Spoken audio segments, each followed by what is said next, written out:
All right, let's dive into one of the most powerful and honestly one of the most contested amendments to the U.S. Constitution. I'm talking about the 15th. Now, on paper, it was supposed to be a really simple guarantee, but its history, man, that's a whole different story. It's really a century-and-a-half-long battle over what the right to vote even means. I mean, the answer seems obvious, doesn't it? But as we're about to see, the journey from that constitutional promise to what actually happens at the ballot box has been, well, anything but straightforward. This whole story isn't just about what the law says, it's about how that law has been enforced, or ignored, and totally reinterpreted over the years. Okay, so to really get a grip on the fights happening today, we've got to go all the way back. Back to the very moment this promise was first made, right in the chaotic aftermath of the Civil War. So, you got to understand, the 15th Amendment didn't just pop up out of nowhere. Nope.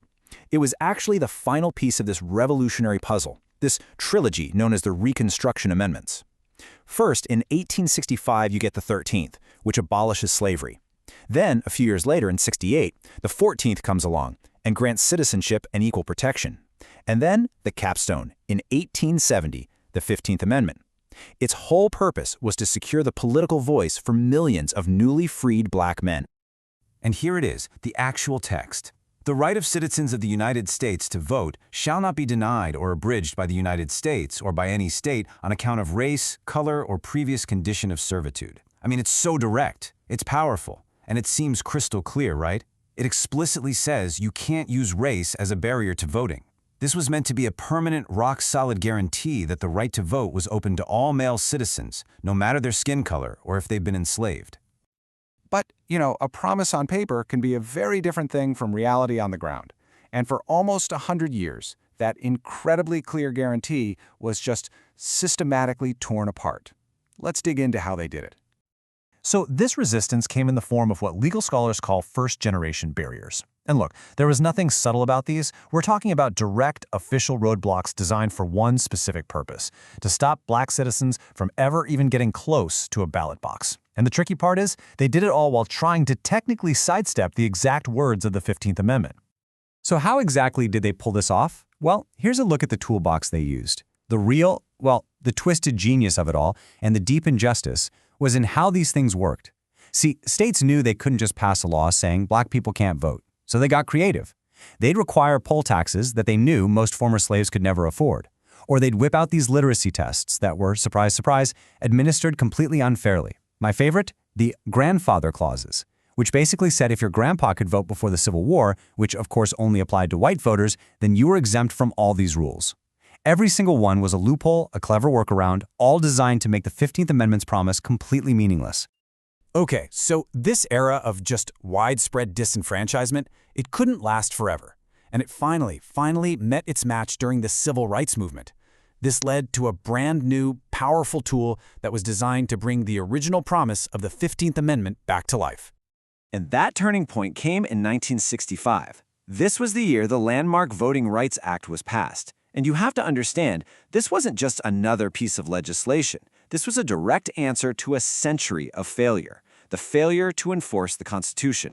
Yeah, and this quote from Representative Emanuel Seller just captures the whole spirit of it perfectly. He said the Voting Rights Act would put flesh and muscle and sinew on the buried skeleton of this amendment and breathe new life into it.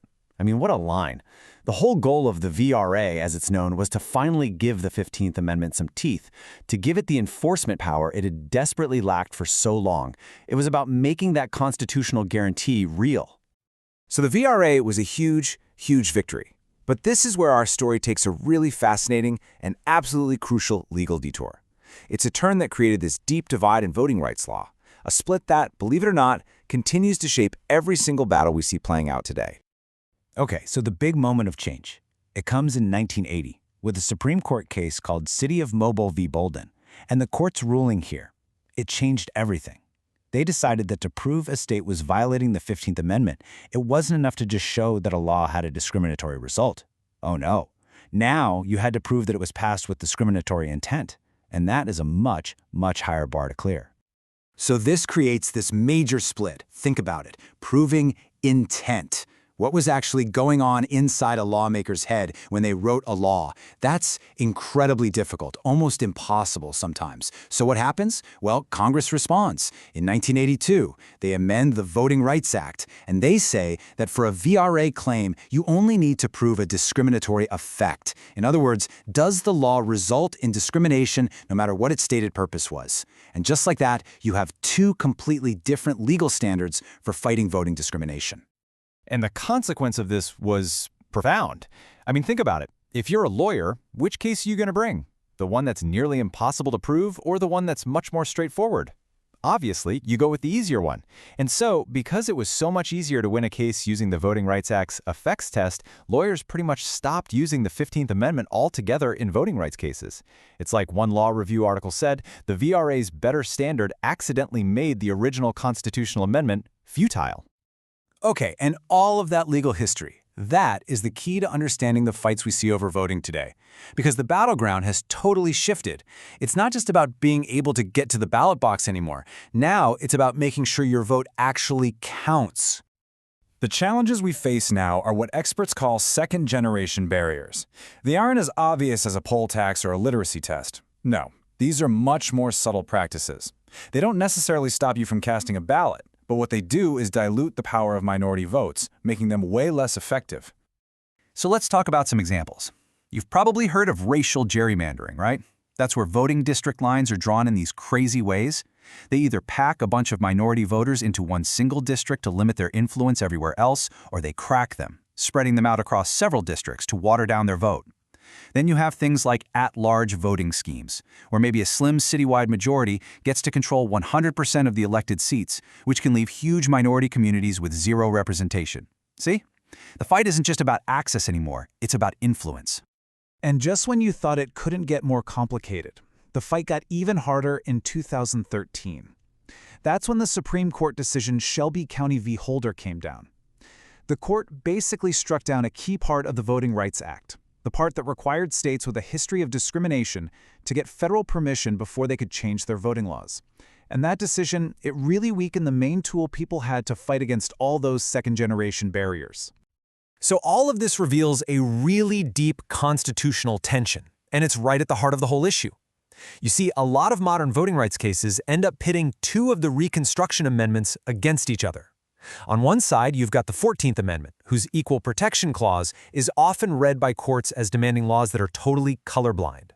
But on the other side, you have the 15th Amendment, which is explicitly race-conscious.